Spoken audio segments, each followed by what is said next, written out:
students, in last class we are studying about different forms of different types of equation of a straight line. Now we are going to study about equation of parallel straight line, और जो कि हमने general equation of straight line x plus b y plus c लिखा था, उसी का parallel equation क्या होगा और उन दोनों पैरेलल इक्वेशंस के बीच का डिस्टेंस क्या होगा वो आज हम लोग पढ़ेंगे. And then after we will study about equation of circle, parabola, ellipse and hyperbola. तो सबसे पहली बात यह है कि equation of straight line, general equation of straight line जो मैंने पिछले क्लास में लिखा था वो है general equation of straight line. आपको बताया गया था कि ax plus b y plus c है इज इक्वल टू 0, और अगर आप इसको vy इज इक्वल टू लिखना चाहो तो ax माइनस सी होगा, और अगर आप इसको लिखना चाहो तो माइनस a बाई वी होगा, माइनस सी बाई बी होगा. तो आप देख सकते हो कि स्लोप आपके पास माइनस a बाई बी है और इंटरसेप्ट आपके पास यहां पर माइनस सी बाई बी है. तो this is the slope of this particular straight line ax plus b by plus c is equal to 0 and this is the intercept of ax plus b by plus c is equal to 0. अब सवाल यह है कि अगर equation of parallel straight line कहा जाए तो parallel का मतलब ये पैरेलल स्ट्रेट लाइन, दो लाइन पैरेलल होगा if slope are equal. Slope are equal मतलब स्लोप तो इसका भी क्या होगा, माइनस ए बाई बी होगा, और इंटरसेप्ट लेकिन अलग हो जाएगा. अगर आप इंटरसेप्ट जो होगा वो डिफर कर जाएगा. और इस बिहाफ पे देखा जाए तो आप इसको लिख सकते हो y is equal to minus a by b x plus some constant, other constant मान लो आप d रख देते हो. इसी को अगर आप बदलोगे इस फॉर्म में तो आप देखोगे कि ax प्लस बी वाई अगर आप करोगे और फिर इधर आपके पास क्या करना होगा, माइनस बी डी करना होगा इज इक्वल टू 0.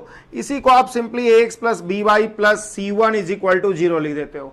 तो अगर आप इक्वेशन 1 और इक्वेशन 2 की बात करो तो equation of parallel straight line आपको साफ दिख रहा होगा. पैरेलल स्ट्रेट लाइन का इक्वेशन क्या होगा, x plus b y plus c is equal to 0, then x plus b y plus c one जो होगा वो equation of parallel straight line represent कर रहा होगा.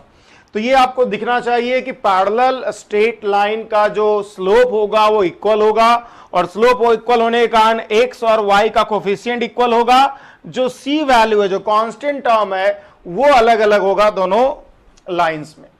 अब सवाल ये है कि दो पैरेलल स्ट्रेट लाइन के बीच का डिस्टेंस क्या होता है. तो इसका फॉर्मूला है जो मैं आपको बता दूं, डिस्टेंस बिटवीन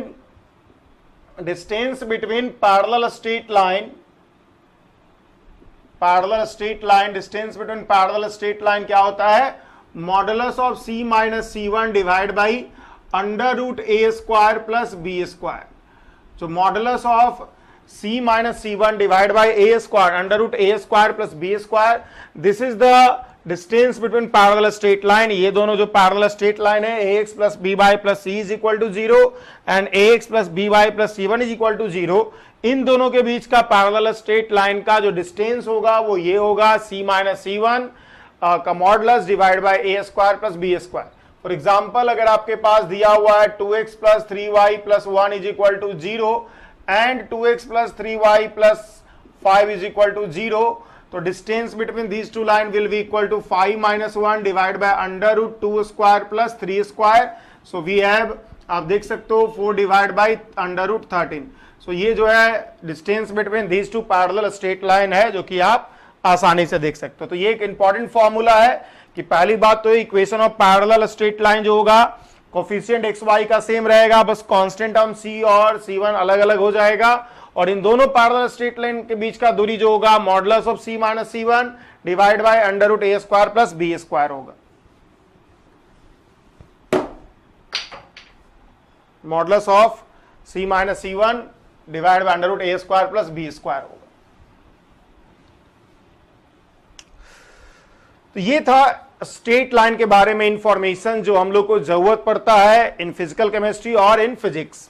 अब बात करते हैं हम लोग सर्किल के इक्वेशन का, पैराबोला के इक्वेशन का, as well as we are going to study about ellipse and hyperbola equation. तो सबसे पहली बात है equation of parabola.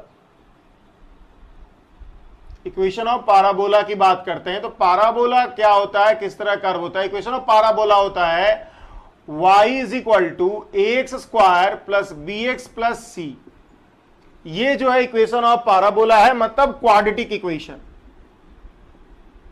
Quadratic equation होना चाहिए। क्वाड्रेटिक इक्वेशन जो रहेगा x में और y लीनियर होना चाहिए, मतलब x में स्क्वायर का है, मतलब सेकेंड ऑर्डर का है, y में लीनियर है, वह फर्स्ट ऑर्डर का है। तो ये इस तरह का जो इक्वेशन होगा that is called equation of parabola. General equation यही है। अगर आप इसको सिंप्लीफाई करो तो y is equal to x square आप लिख सकते हो, and y is equal to x square has curve है दिस वन, आपको पता होगा y is equal to x square ये है, नहीं पता है तो आप जान लो, इस तरह का कर्व आएगा y is equal to x square का। अब ड्रॉ कर सकते हो बहुत आसानी से, x बराबर 0 रखोगे y बराबर 0, x बराबर 1 रखोगे y बराबर 1, x बराबर -1 रखोगे अगेन y बराबर 1, x बराबर 2 रखोगे y का वैल्यू 4, x बराबर -2 रखोगे y का वैल्यू 4, तो y is equal to x square ये जो है इसी का एक फॉर्म है जिसमें b और c 0 हो गया और a का वैल्यू 1 हो गया। याद रखना इसमें a नॉट इक्वल टू 0 होना है। जो क्वाड्रेटिक इक्वेशन है, क्वाड्रेटिक इक्वेशन तभी कहलाएगा कोई भी टर्म जब जो कोफिशिएंट ऑफ एक्स स्क्वायर है वो 0 नहीं है। इसी तरह से अगर आप y is equal to -x square का ग्राफ प्लॉट करते हो तो आपके पास ग्राफ जो होगा कुछ इस तरह का हो जाएगा, जस्ट रिवर्स ग्राफ। आप देख सकते हो पॉइंट वाइज पॉइंट को रख के कि क्या हो सकता है सिचुएशन, तो आप आसानी से ड्रॉ कर सकते हो इक्वेशन इसका कर्व जो कि आपको सामने से दिख रहा होगा। इसी तरह से कभी कभी आप देखोगे y square is equal to 4ax। Normally आप जब मैथमेटिक्स पढ़ोगे तो इक्वेशन ऑफ पैराबोला इस तरह से शुरू किया जाएगा, y square is equal to 4x रहा, a और a जो है कांस्टेंट है, a जो है पॉजिटिव कांस्टेंट है, पॉजिटिव कांस्टेंट है, तो y is equal to x square का formula y square is equal to 4x का जो रिलेशन होगा वो इस तरह का होगा। अगर a नेगेटिव होगा तो इस तरह का हो जाएगा।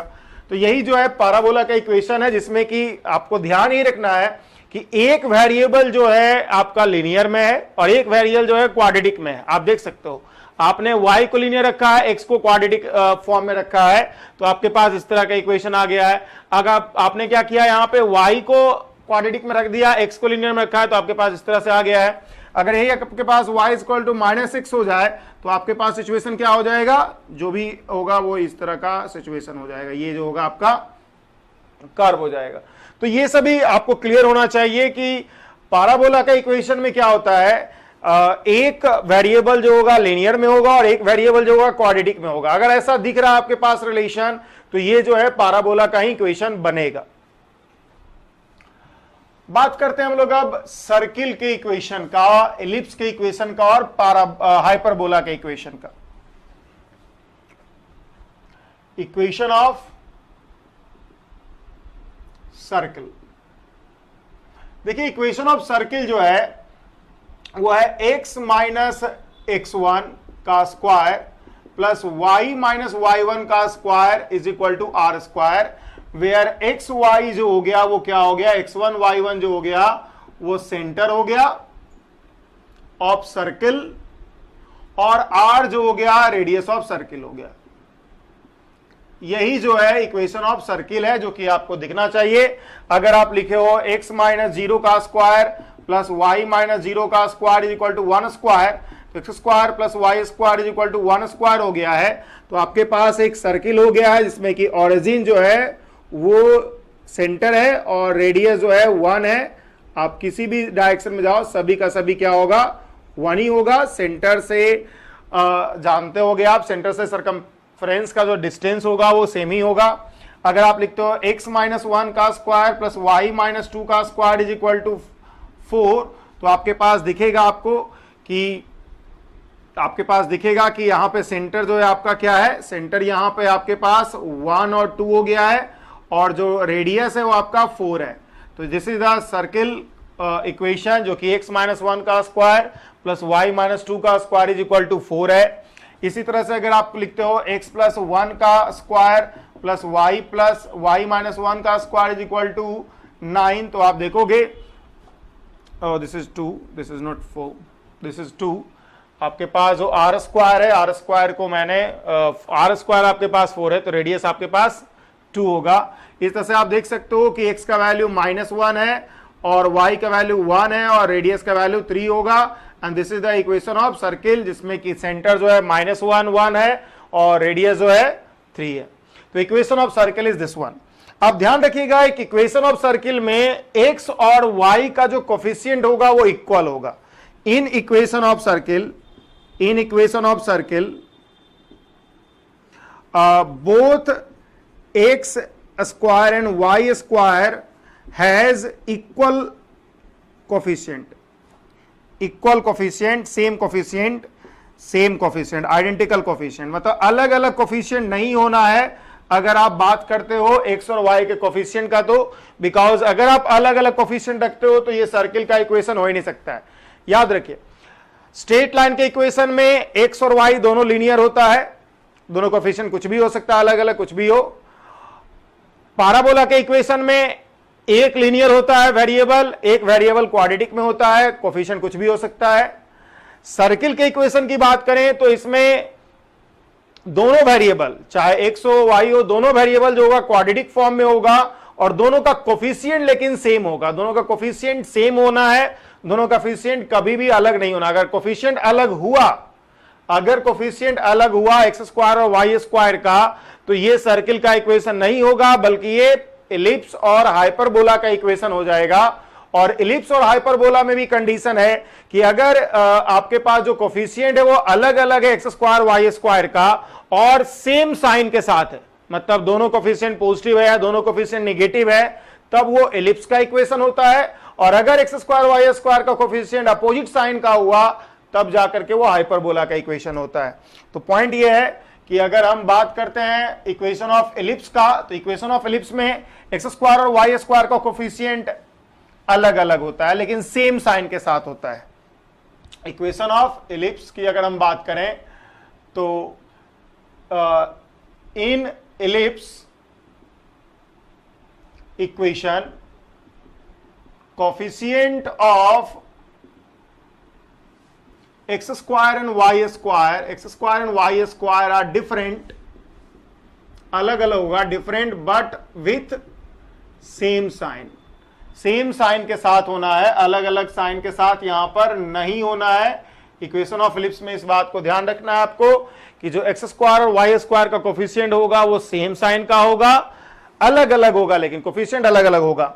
जो जनरल फॉर्म होता है इक्वेशन का, जनरल जो फॉर्म है ऑफ इलिप्स जो है वो आप इस तरह से लिखते हो, x square by a square plus y square by b square is equal to 1।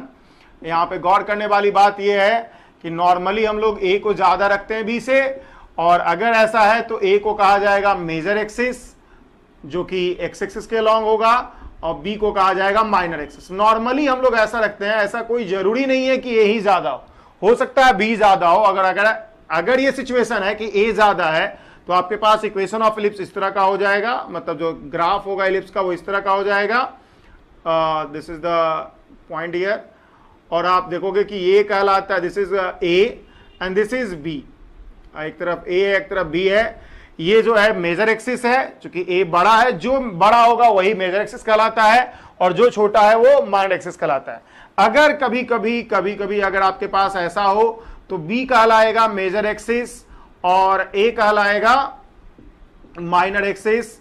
और इस केस में क्या होगा, जो इक्वेशन जो ग्राफ होगा वो इस तरह का होगा, वर्टिकल हो जाएगा और वर्टिकली मतलब वर्टिकल हो जाएगा, और दिस डिस्टेंस इज बी जो कि बड़ा है, दिस डिस्टेंस इज ए जो कि छोटा है।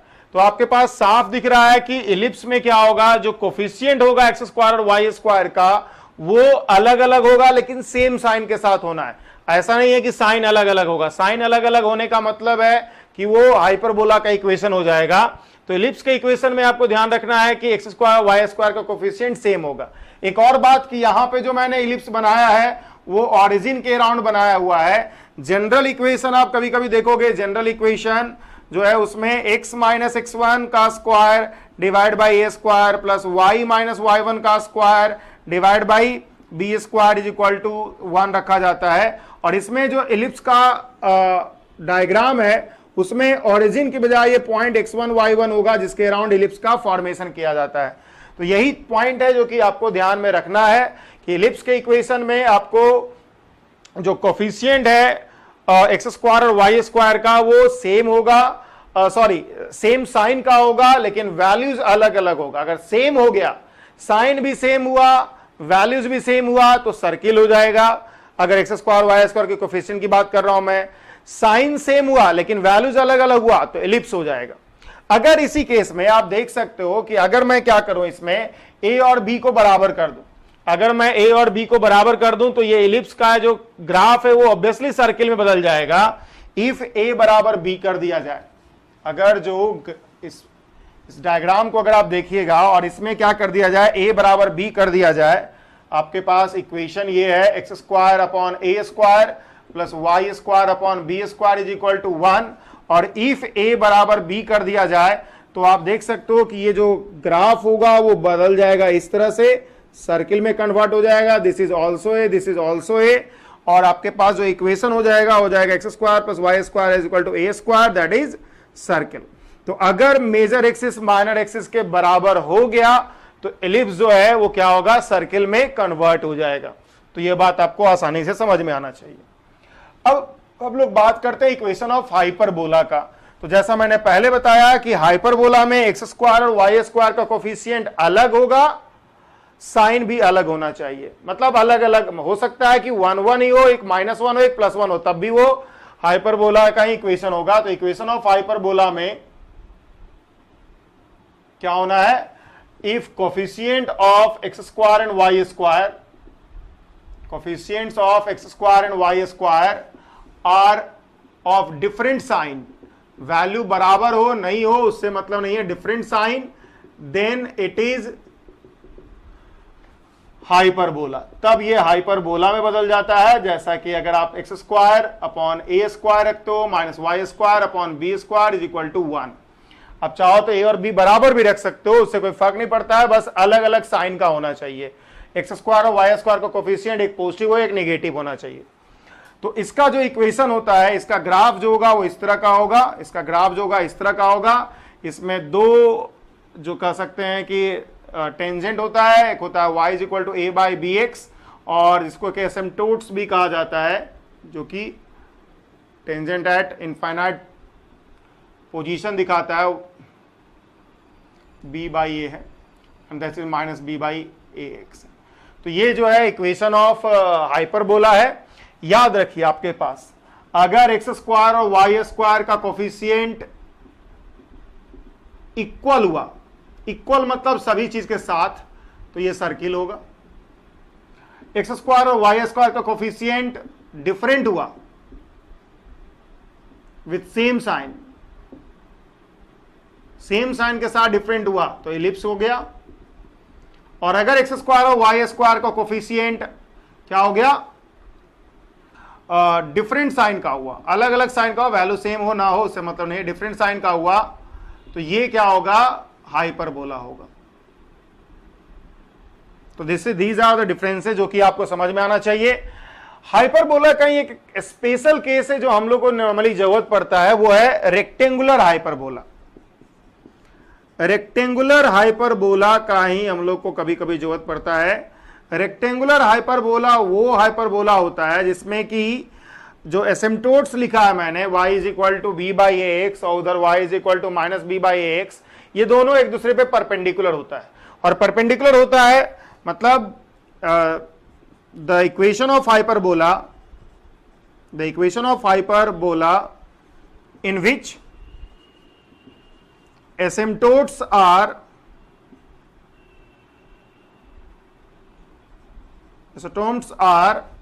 परपेंडिकुलर टू ईच अदर, एक दूसरे पे अगर परपेंडिकुलर होगा तभी जाकर के क्या होगा, इक्वेशन ऑफ हाइपरबोला को आप रेक्टेंगुलर हाइपरबोला का होगा। इसका एक जनरल फॉर्म है x y is equal to constant. इसका ग्राफ आपको अक्सर दिखेगा इन फिजिक्स और फिजिकल केमिस्ट्री। आप x y is equal to constant अगर आपके पास है तो x y is equal to constant graph कैसे प्लॉट करोगे, तो इफ कांस्टेंट जो आपने लिखा है वो पॉजिटिव है, अगर कांस्टेंट पॉजिटिव है तो आपके पास जो इक्वेशन होता है उसका ग्राफ हो जाएगा इस तरह से।